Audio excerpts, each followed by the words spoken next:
De sangre y cenizas, Jennifer L. Armentrout. Sinopsis. Una doncella. Elegida desde su nacimiento para dar comienzo a una nueva era, la vida de Poppy nunca le ha pertenecido. La vida de la doncella es solitaria. Jamás la tocarán, jamás la mirarán, jamás le hablarán, jamás sentirá placer. Mientras espera el día de su ascensión, preferiría estar con los guardias luchando contra el mal que se llevó a su familia que preparándose para que los dioses la encuentren lo bastante digna. Pero la elección nunca ha sido suya. Un deber.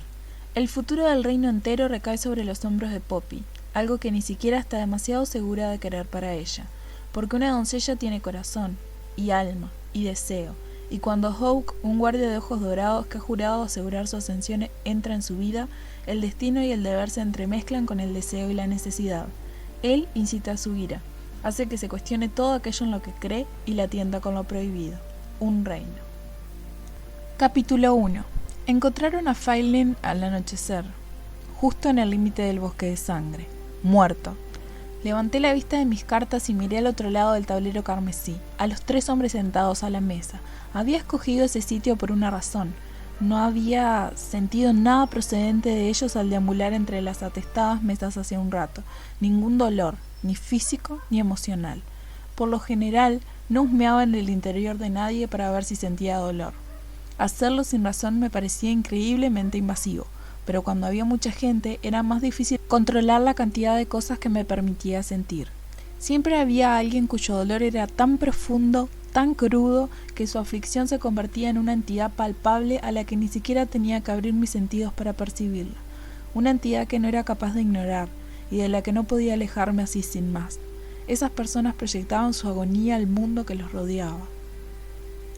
Tenía prohibido hacer nada excepto ignorarlas. No podía hablar del don que me habían otorgado los dioses, y nunca, jamás, podía ir más allá de sentir para hacer algo al respecto. Aunque tampoco es que siempre hiciese lo que se esperaba de mí, obviamente. Pero a estos hombres los noté bien cuando estiré mis sentimientos hacia ellos para evitar a personas que sufrieran mucho dolor, lo cual era sorprendente, dado a lo que se dedicaban. Eran guardias de la Darbe, el gigantesco muro construido con la piedra caliza y el hierro extraído de las minas de los Picos Elyseum. El Adarve rodeaba toda Macedonia desde que la guerra de los 2 reyes acabara hace 4 siglos, y cada ciudad del reino de Solís estaba protegida por uno. Versiones más pequeñas rodeaban pueblos y cuarteles, comunidades granjeras y otras poblaciones poco habitadas. Lo que los guardias veían casi a diario, lo que tenían que hacer, a menudo los dejaba afligidos, ya fuese por heridas físicas o por otras más profundas que piel desgarrada y huesos magullados.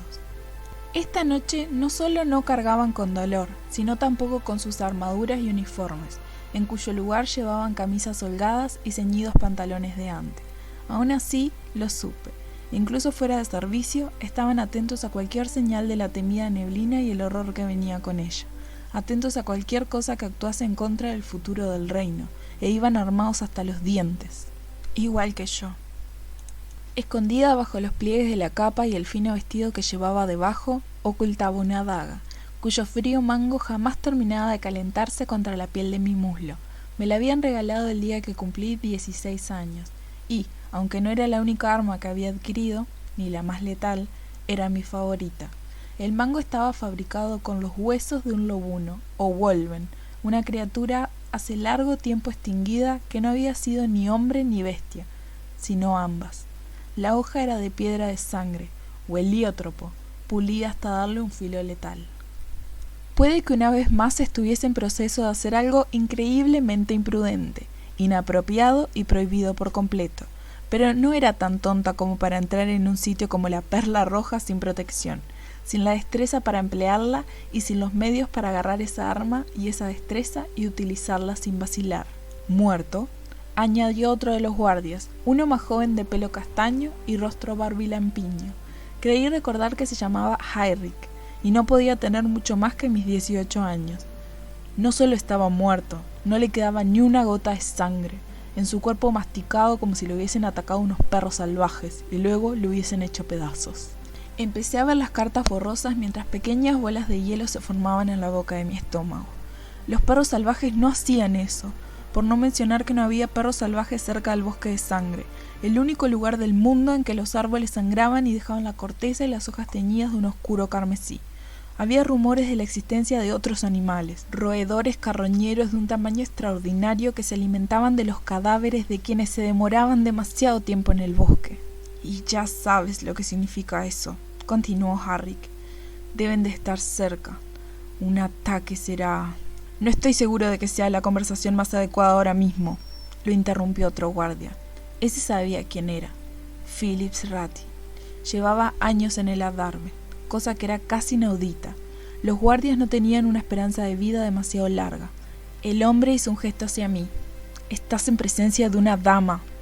¿Una dama? Solo a las ascendidas la llamaban damas, aunque yo tampoco era una persona que nadie, sobre todo los presentes en ese edificio, esperaría encontrar en la Perla Roja. Si me descubrían, estaría, metida en un lío más grande de lo que hubiese estado jamás y tendría que enfrentarme a una severa reprimenda. El tipo de castigo que Doria Terman, el duque de Macedonia, le encantaría impartir, y durante el cual, por supuesto, a su mano derecha, Lord Brandolin Mason le encantaría estar presente. La ansiedad bulló en mi interior mientras miraba al guardia de piel oscura.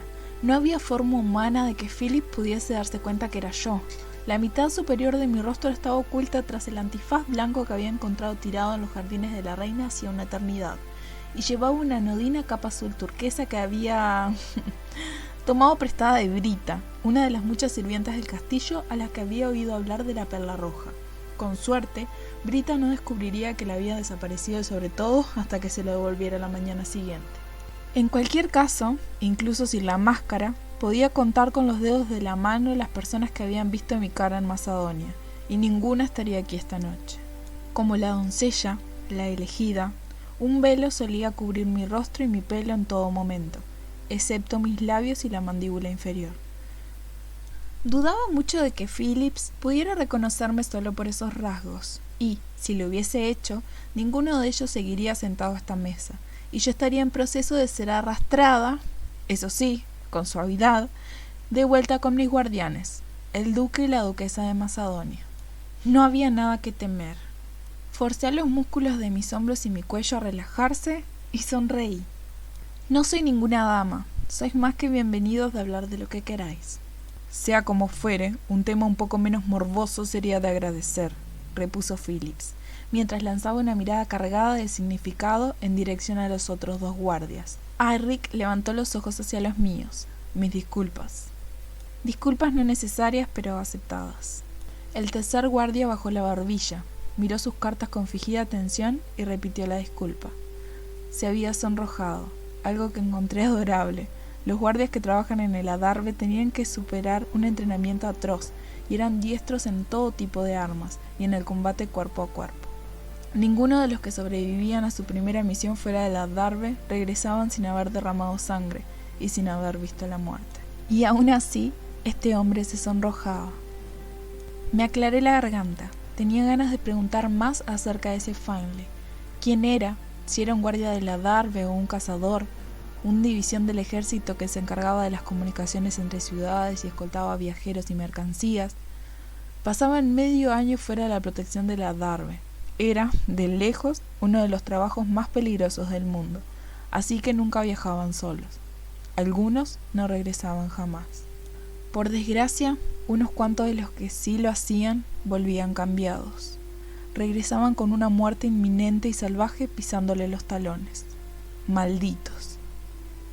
En cualquier caso, estaba claro que Philip silenciaría cualquier intento de seguir con aquella conversación, así que no di voz ninguna a las preguntas que bailaban sobre la punta de mi lengua.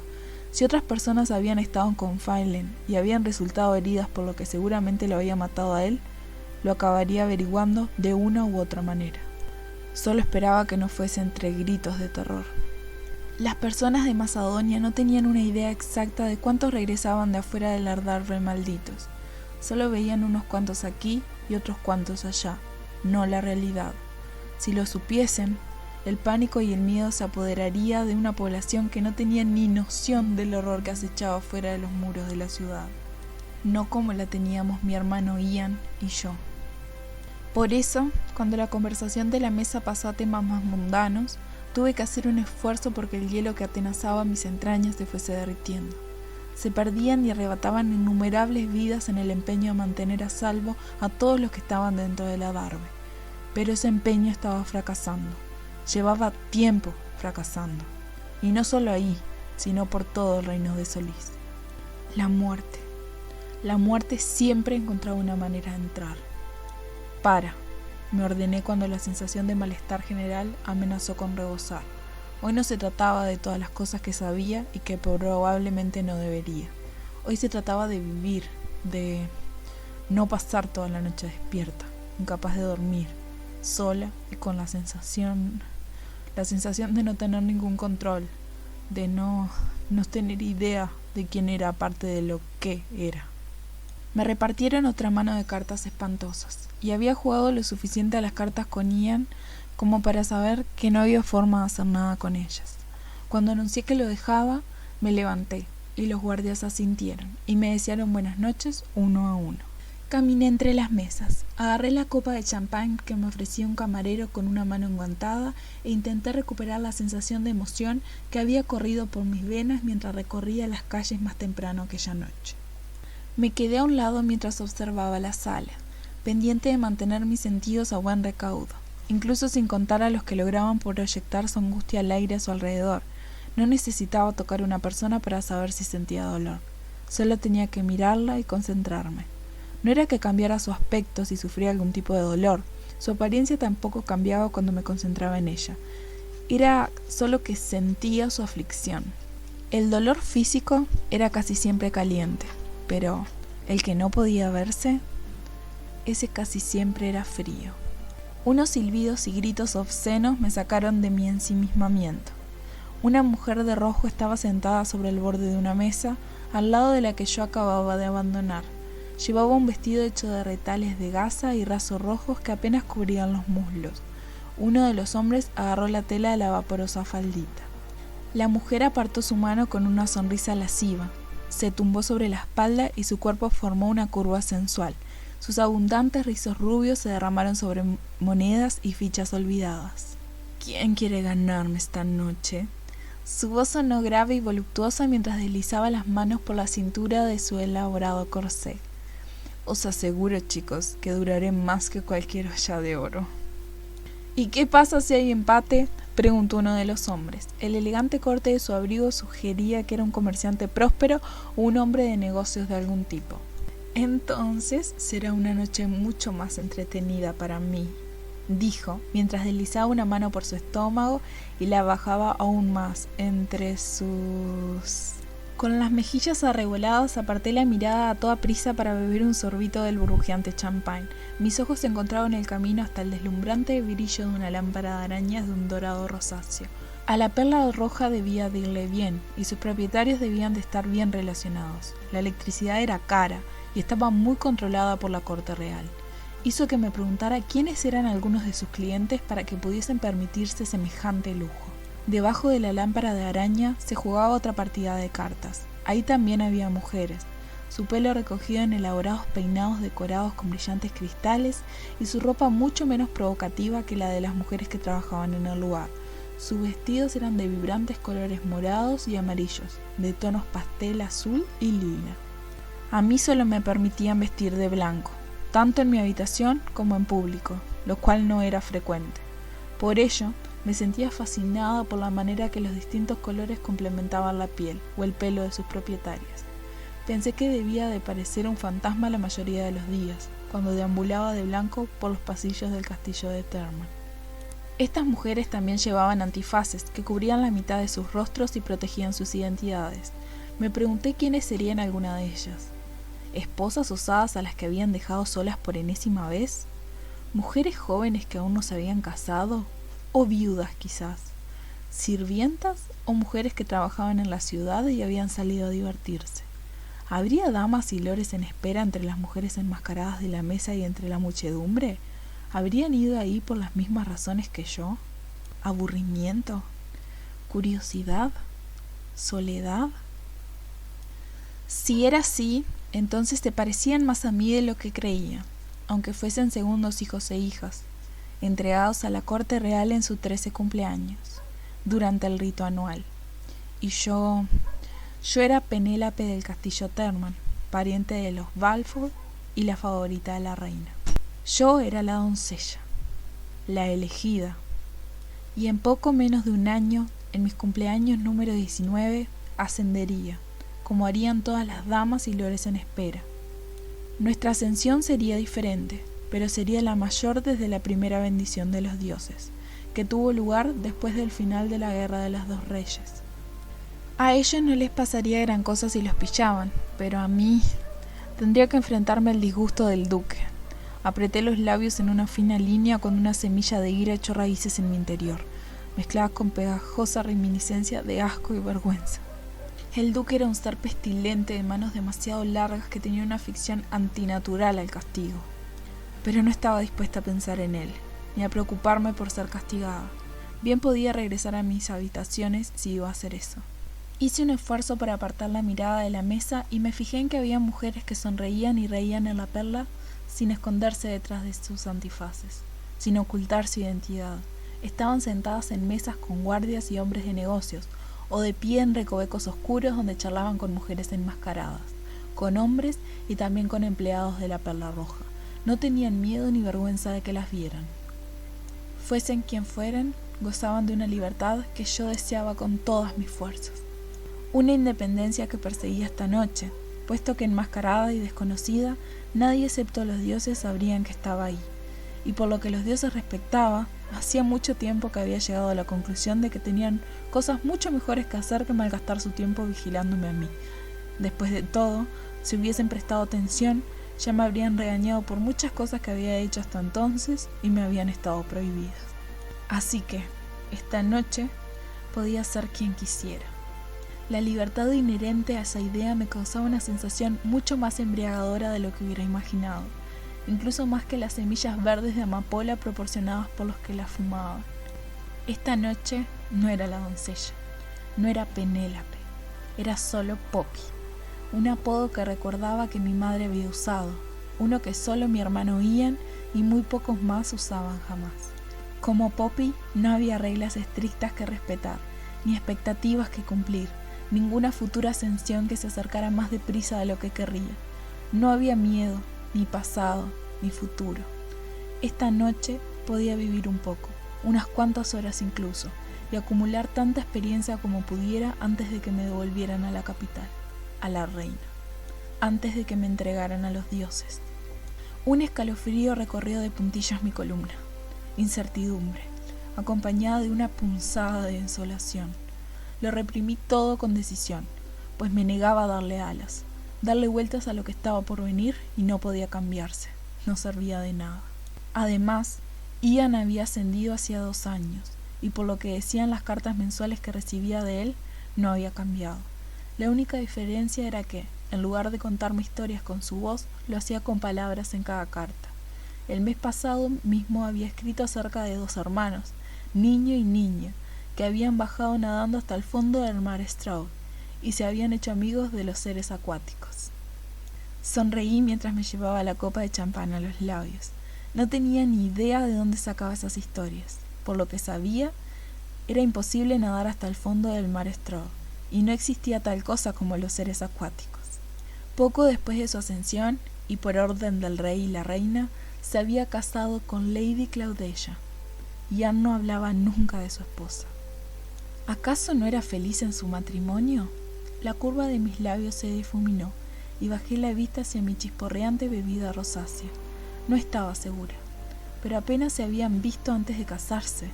¿Cómo podía hacer tiempo suficiente para conocerse cuando lo más probable era que pasaras el resto de tu vida con una persona? Y los ascendidos vivían mucho, mucho tiempo. Todavía se me hacía raro pensar en Ian como en un ascendido. No era un segundo hijo, pero como yo era la doncella, la reina les había pedido a los dioses que hiciesen una excepción en el orden natural y ellos le habían permitido ascender.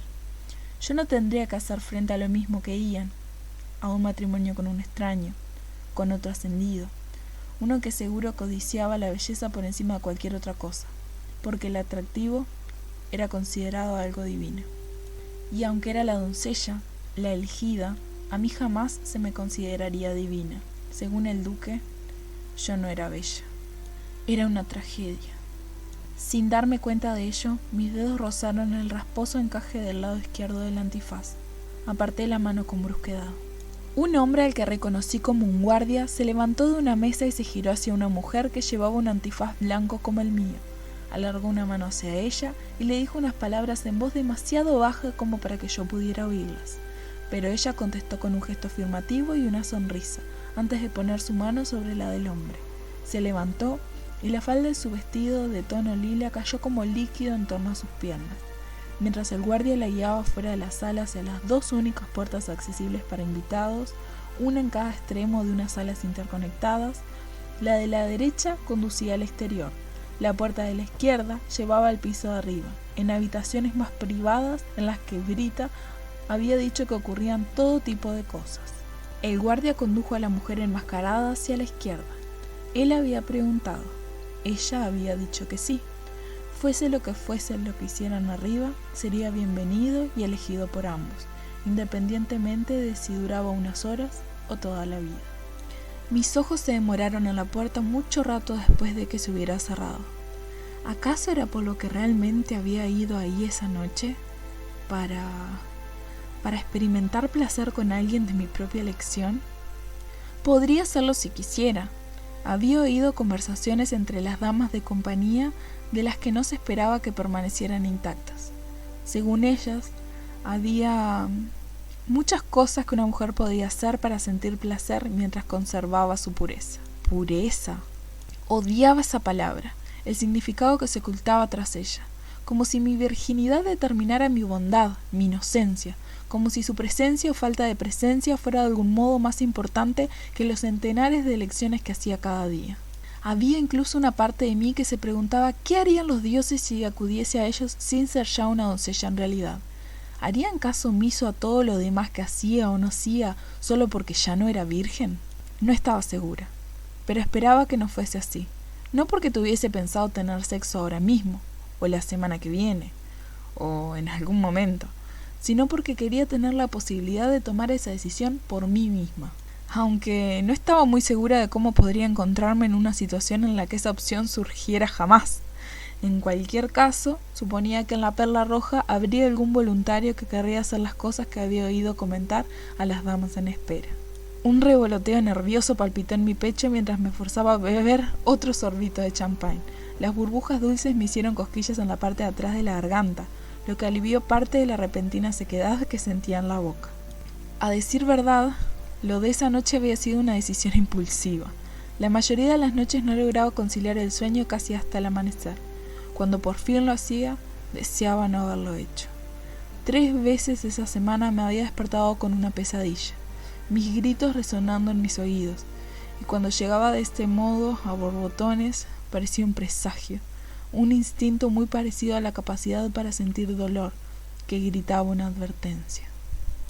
Inspiré un poco de aire y eché un vistazo hacia donde había estado mirando antes. La mujer de rojo ya no estaba en la mesa, sino en el regazo del comerciante que había preguntado qué pasaría si ganaran 2 hombres.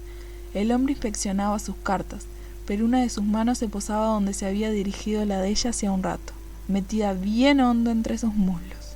¡Ay, Dios! Me mordí el labio y di media vuelta antes de que toda mi cara se pusiera roja como un tomate. Me deslicé hasta el siguiente apartado, separado por un tabique, donde se disputaba otra ronda de juegos.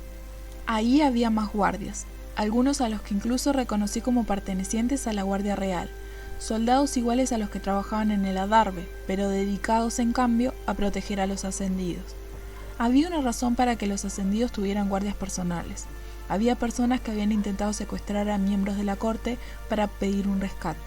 En esas situaciones no solía haber heridos graves, pero había habido otros intentos originados por motivos muy distintos y mucho más violentos. Me paré al lado de una frondosa planta que lucía pequeños capullos rojos, sin tener muy claro qué hacer a partir de ahí. Podía unirme a otra partida de cartas o entablar conversaciones con algunas de las muchas personas que rondaba por las mesas, pero no se me daba demasiado bien hablar con desconocidos. No tenía ninguna duda de que soltaría algo estrambótico o haría una pregunta absurda que no tendría ningún sentido con la conversación, o sea que esa opción estaba descartada. Tal vez debería regresar a mis aposentos, debía desertar de ya y... Una extraña sensación se apoderó de mí. Empezó como un ligero cosquilleo en la nuca y se fue intensificando a cada segundo que pasaba. Me daba la impresión de que alguien me observaba. Miré por la sala, pero no vi nadie que me prestara demasiada atención. Sin embargo, esperaba que fuese alguien cercano. Así de potente era la sensación. La inquietud afloró en la boca de mi estómago. Empecé a dar media vuelta hacia la entrada cuando las largas y suaves notas de un instrumento de cuerda llamaron mi atención hacia la izquierda. Mis ojos se posaron en las vaporosas cortinas rojo sangre que oscilaban con suavidad por el movimiento de los demás. Me quedé inmóvil, escuchando el vaivén de las notas a las que pronto se unió el grave retumbar de un tambor. Me olvidé de la sensación de que me estuvieran observando. Me olvidé de muchas cosas. La música era como nada que hubiese escuchado jamás. Era más profunda, más densa. Se ralentizaba y luego aceleraba. Era sensual. ¿Qué había dicho Brita, la sirvienta, sobre el tipo de bailes que tenían lugar en el Perla Roja? Había bajado la voz al hablar de ello, y la otra doncella con la que había estado hablando Brita se había escandalizado. «No creo que quieras entrar ahí». Sobresaltada me giré hacia el origen de la voz. Había una mujer detrás de mí, una de las damas que trabajaba para la Perla Roja. La reconocí, no porque hubiese estado del brazo de un comerciante o un hombre de negocios cuando entré, sino porque era absolutamente preciosa. Tenía el pelo negro azabache, con rizos apretados, y su piel era de un lustroso marrón oscuro. Su vestido rojo no tenía mangas, pero sí un escote generoso, y la tela se pegaba a su cuerpo como si fuese líquida. «¿Perdona?», dije, sin saber muy bien qué más decir mientras bajaba la mano. «¿Por qué no querría? Solo están bailando». «¿Solo están bailando?». Sus ojos se deslizaron por encima de mi hombro hacia la cortina. «Hay quien dice que bailar es hacer el amor». Yo nunca he oído decir eso. Despacio miré detrás de mí. A través de las cortinas pude distinguir la forma de cuerpos que oscilaban al son de la música, sus movimientos llenos de una gracia fluida e hipnotizadora. Algunos bailaban solos, sus curvas y figuras claramente delineadas, mientras que otros... Contuve el aire de golpe. Mis ojos volaron de vuelta hacia la mujer que tenía delante. Sus labios pintados de rojo se curvaron en una sonrisa. «Es la primera vez que vienes aquí, ¿verdad?». Abrí la boca para negarlo, pero pude sentir cómo el calor se extendía por cada rincón visible de mi rostro. Con eso bastaba. ¿Tan evidente es? La mujer se rió, una risa gutural. «Es la primera vez que vienes aquí, ¿verdad?». Abrí la boca para negarlo, pero pude sentir cómo el calor se extendía por cada rincón visible de mi rostro. Con eso bastaba. ¿Tan evidente es? La mujer se rió, una risa gutural. «Para la mayoría no, pero para mí sí. No te he visto nunca por aquí». «¿Cómo lo sabrías si así fuera?». Me toqué el antifaz, solo para asegurarme de que no se me hubiese bajado. «Tu antifaz está bien». Había un extraño brillo de entendimiento en sus ojos, que era una mezcla de dorado y castaño. No exactamente avellana. El dorado era demasiado brillante y cálido para eso. Me recordaron a otra persona que tenía ojos del color del cuarzo oscuro. Recuerdo bien las caras, estén o no medio ocultas, y la tuya es una que no había visto aquí antes. ¿Esta es tu primera vez? En verdad, no tenía ni idea cómo contestar a eso. «Y también es la primera vez para la Perla Roja», añadió la mujer. Se inclinó hacia mí, bajó la voz. No habíamos tenido nunca el placer de recibir a la doncella. Una oleada de sorpresa me recorrió de arriba abajo y apreté la mano en torno a la resbaladiza copa de champán. «No sé de qué estás hablando, soy una segunda hija». «Eres como una segunda hija, pero no del modo que quieres dar a entender», me interrumpió. Tocó con suavidad la capa que cubría mi brazo. «No te preocupes, no tienes nada que temer, tu secreto está a salvo conmigo». La miré durante lo que pareció un minuto entero antes de recuperar el uso de mi lengua. Si eso fuese verdad, ¿por qué habría de estar a salvo ese tipo de secreto? ¿Por qué no habría de estarlo?, preguntó a su vez. ¿Qué ganaría yo con contárselo a alguien? ¿Ganarías el favor del duque y la duquesa? Mi corazón aporreaba en mi pecho. La sonrisa de la mujer se desvaneció y su mirada se endureció. No tengo ninguna necesidad de gozar el favor de un ascendido. La manera en la que lo dijo fue como si hubiese sugerido que buscara el favor de un pegote de barro. Casi le creí, pero nadie que viviera en el reino perdería la oportunidad de ganarse la estima de un ascendido, a menos que no reconociera a la reina Iliana y al rey Jalara como los verdaderos y legítimos regentes, a menos que apoyara al que se hacía llamar príncipe Castel, el legítimo heredero al trono. Excepto que no era ni príncipe ni heredero, no era más que una reminiscencia atlantia, del reino corrupto y retorcido que había caído al final de la Guerra de los Dos Reyes, un monstruo que había sembrado el caos y causado un gran derramamiento de sangre, la encarnación del mal más puro. Era el Señor Oscuro. Aún así, había quien lo apoyaba, quien respaldaba su aspiración al trono, los descendentes, que habían tomado parte en las revueltas y en la desaparición de muchos ascendidos. En el pasado, los descendentes habían causado discordia solo mediante pequeñas concentraciones y protestas, e incluso entonces no eran más que unos pocos y sus actividades esporádicas, debido a los castigos que se infligían a los sospechosos de pertenecer a su grupo. Los juicios ni siquiera podían recibir ese nombre, no habían segundas oportunidades, nada de encarcelamientos prolongados, la muerte era rápida y definitiva. Pero últimamente las cosas habían cambiado. Muchos creían que los descendentes habían sido responsables de las misteriosas muertes de varios guardias reales de alto rango. En Carsodonia, la capital, varios habían caído de la Darbe de manera inexplicable. 2 habían muerto con flechas clavadas en la parte de atrás de la cabeza en Petersburg, una ciudad pequeña en la costa del mar Stroud, cerca de la capital. Otros simplemente habían desaparecido mientras estaban en pueblos más pequeños, y jamás se había vuelto a saber de ellos. Hacía tan solo unos meses, una violenta revuelta había terminado en un baño de sangre en Tres Ríos, una bulliciosa ciudad comercial más allá del bosque de sangre. La mansión Goltres, la sede real en Tres Ríos, había quedado reducida a cenizas, junto con los templos. El duque de Evertron había muerto en el incendio, al igual que muchos sirvientes y guardias. La duquesa de Tres Ríos había escapado de milagro. Los descendentes no eran solo atlantianos que se ocultaban entre la gente de Solís. Algunos de los seguidores del Señor Oscuro no tenían ni una sola gota de sangre atlantiana en las venas. Entorné los ojos y me fijé bien en la bella mujer. ¿Podía ser una descendente? Me resultaba inimaginable cómo podía nadie apoyar al reino caído, independientemente de cuán duras fuesen sus vidas o de lo infelices que fueran. No cuando los atlantianos y el Señor Oscuro eran responsables de la neblina, de lo que pululaba en su interior, de lo que era muy probable que hubiese terminado con la vida de Fanley, lo que se habían llevado innumerables vidas más, incluidas las de mi madre y mi padre, y habían dejado mi sangre agriada por el recuerdo del horror que moraba dentro de la neblina. Dejé mis sospechas a un lado por el momento y me abrí a sentir si había algún gran dolor dentro de la mujer, algo que fuese más allá de lo físico y procediera de la pena o de la amargura, el tipo de dolor que empujaba a la gente a hacer cosas horribles para tratar de aliviar su aflicción. No había ni un asomo de algo así irradiando de ella.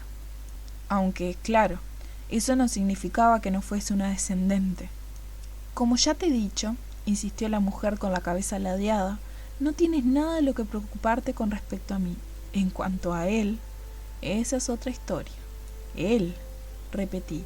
La mujer se apartó a un lado en cuanto la puerta principal se abrió y una repentina ráfaga de aire anunció la llegada de más clientes. Entró un hombre y detrás de él había un caballero más grande, con pelo pajizo y el rostro curtido, bronceado por el sol. Abrí los ojos como platos. La incredulidad atronó en mi interior. Era Víctor Wardwell. ¿Qué estaba haciendo en la Perla Roja? Me vino a la mente una imagen de las mujeres de los vestidos cortos y los pechos medio expuestos y pensé en la razón por la que yo estaba ahí, y abrí los ojos aún más. ¡Oh, Dios mío! Ya no quería pensar en el propósito de su visita. Víctor era un veterano de la Guardia Real, un hombre bien entrado en la cuarentena, pero para mí era más que eso. La adaga que llevaba pegada al muslo había sido regalo suyo, y había sido él quien rompió la costumbre y se aseguró de que no solo supiera cómo usarla, sino también cómo blandir una espada, atinar con una flecha, en un objetivo sin ser vista e, incluso desarmada, cómo derribar un hombre el doble de grande que yo. Víctor era como un padre para mí. También era mi guardia personal, y lo había sido desde el momento en que llegué a Macedonia. Aunque no era mi único guardia, compartía sus deberes con Rylan Keal, que había sustituido a Hannes cuando éste murió mientras dormía hace poco menos de un año. Había sido una pérdida inesperada, puesto que Hannes tenía un poco más de 30 años y gozaba de una salud excelente. Los curanderos creían que había tenido alguna afección cardíaca desconocida. Aún así, era difícil imaginar cómo podía uno irse a dormir sano y entero y no volver a despertar jamás. Ryland no sabía que estaba tan bien entrenada, pero sí sabía que era capaz de manejar una daga. También ignoraba dónde íbamos Victor y yo muy a menudo, cuando desaparecíamos fuera del castillo. Era amable y bastante relajado, pero no teníamos ni de lejos una relación tan estrecha como la mía con Victor. Si el recién llegado hubiese sido Ryland, me habría escabullido de él sin problema. ¡Maldita sea!, mascullé. Me giré de lado al tiempo que me tapaba la cabeza con la capucha de la capa.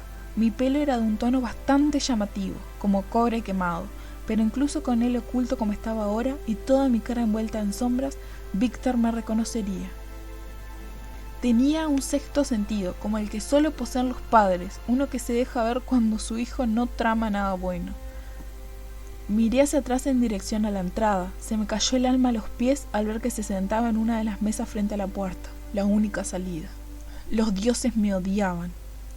De verdad lo hacían, porque no me quedaba ni la más mínima duda de que Victor me vería. No me delataría, pero yo preferiría arrastrarme dentro de un agujero lleno de cucarachas y arañas antes que intentar explicarle a él, de todas las personas posibles, por qué estaba en el Perla Roja. Y habría sermones, no las charlas y los castigos que le encantaba impartir al duque, sino del tipo que te calaba hasta los huesos y te hacía sentir fatal durante días. Sobre todo porque te habían pillado haciendo algo por lo que merecías una reprimenda. Y para ser francos, no quería ver la cara de Victor cuando descubriese que yo sabía que estaba aquí. Eché otra miradita y... ¡oh, por todos los dioses! Una mujer se arrodilló a su lado y le puso la mano en la pierna. Tuve que frotarme los ojos. Esa es Saria, explicó la mujer. En cuanto él llega, ella está a su lado. Estoy convencida de que está locamente enamorada de él. Me giré despacio hacia la mujer que estaba a mi lado. ¿Él viene a menudo? Un lado de su boca se curvó hacia arriba. Bastante a menudo como para saber lo que ocurre detrás de la cortina roja y... Con eso basta, le interrumpí.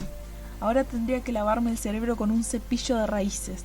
No necesito ir nada más. Tienes aspecto de necesitar un lugar donde esconderte, insinuó con una risa suave. Y sí, en la Perla Roja es un aspecto que se reconoce con facilidad. Me quitó con destreza la copa de champán. Arriba hay unas cuantas habitaciones desocupadas. Prueba la sexta puerta de la izquierda. Allí encontrarás refugio. Iré a buscarte cuando sea seguro. Mis sospechas se avivaron cuando la miré a los ojos, pero dejé que me tomara del brazo y me condujera hacia la izquierda. ¿Por qué querrías ayudarme?, pregunté, mientras la mujer abría la puerta. Porque todo el mundo debería poder vivir un poco, aunque fuese solo unas pocas horas. Me quedé boquiabierta al oírla decir lo que yo había pensado para mí misma hacía unos minutos. Anonadada, me quedé ahí plantada. Con un guiño, la mujer cerró la puerta. Que hubiese averiguado quién era no podía ser una coincidencia. Repetir lo que había estado pensando hace un rato era imposible. Una brusca carcajada escapó de mis labios. Puede que la mujer fuese una descendente o, como muy poco, no era fan de los ascendidos, pero quizás también fuera una vidente. Creí que no quedaba ninguno. Y todavía no podía creer que Victor estuviese ahí, ni que fuese con la asiduidad suficiente como para gustarle a una de las damas de rojo. No estaba segura de por qué me sorprendía tanto. No era que los guardias reales estuviesen prohibido buscar placer, ni siquiera casarse. Muchos eran bastante promiscuos, pues sus vidas estaban plagadas de peligro y a menudo eran demasiado cortas. Era solo que Victor había tenido una mujer, que murió muchos años antes de que yo la conociera siquiera. Había muerto dando a luz un bebé que también murió. Victor aún quería a su Camille, tanto como cuando estaba vivita y coleando. Aunque claro, lo que podía encontrarse en la Perla Roja no tenía nada que ver con el amor, ¿verdad? Y todo el mundo se sentía solo de vez en cuando, sin importar si su corazón pertenecía o no a alguien a quien ya no podían tener. Un poco entristecida por esa idea, di media vuelta en la estrecha escalera iluminada por lámparas de aceite colgadas de las paredes, solté un resoplido. ¿En qué lío me he metido? Solo los dioses lo sabían, y ya no había marcha atrás. Deslicé la mano entre los pliegues de la capa y la mantuve cerca del mango de la daga mientras subía las escaleras al primer piso. El pasillo era ancho y estaba sumido en un silencio sorprendente. No sabía lo que me esperaba, pero supuse que oiría sonidos. Sacudí la cabeza y conté las puertas hasta llegar a la sexta de la izquierda. Probé el picaporte y la encontré abierta. Empecé a abrir, pero me detuve. ¿Qué estaba haciendo? Detrás de esta puerta podía estar esperándome cualquier cosa, cualquier persona. Esa mujer de abajo... El sonido de una risa masculina llenó el pasillo cuando la puerta de al lado se abrió. Aterrada, me apresuré a entrar en la habitación que tenía delante y cerré la puerta a mis espaldas. Con el corazón acelerado, miré a mi alrededor. No había lámparas, solo un candelabro de varios brazos sobre la repisa de una chimenea apagada, delante de la cual había un sofá. Sin necesidad de mirar detrás de mí, sabía que el único otro mueble de la habitación tenía que ser la cama. Al respirar hondo, capté el aroma de las velas. ¿Canela? Pero había algo más, algo que me recordaba especias oscuras y madera de pino. Empecé a darme la vuelta. Un brazo se cerró en torno a mi cintura y tiró de mí hacia atrás contra un cuerpo muy duro, muy masculino. Esto... Susurró una voz grave. sí que es inesperado.